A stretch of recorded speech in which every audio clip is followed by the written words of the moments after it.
నీడనే మాయం చేసే ఈ గుడి గురించి మీకు తెలుసా? అదే తంజావూరులోని బృహదీశ్వరాలయం. సరిగ్గా మధ్యాహ్నం ఈ గుడి నీడ నేల మీద ఎక్కడా కనిపించదు.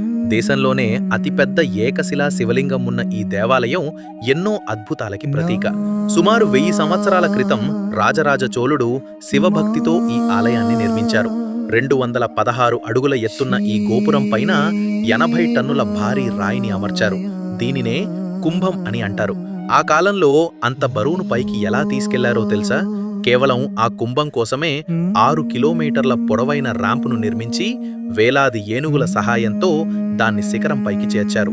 మరో వింత ఏంటంటే ఈ ఆలయానికి భూమి లోపల పునాదే లేదు, కేవలం ఇసుక మీద కట్టారు. ఆలయ నిర్మాణానికి 130,000 టన్నుల గ్రానైట్ వాడారు. కానీ 60 కిలోమీటర్ల దూరం వరకు ఎక్కడా క్వారీలే లేవు. కొన్ని వేల ఏనుగులు ఆ గ్రానైట్ను ఆలయం కోసం మోసుకువచ్చాయి.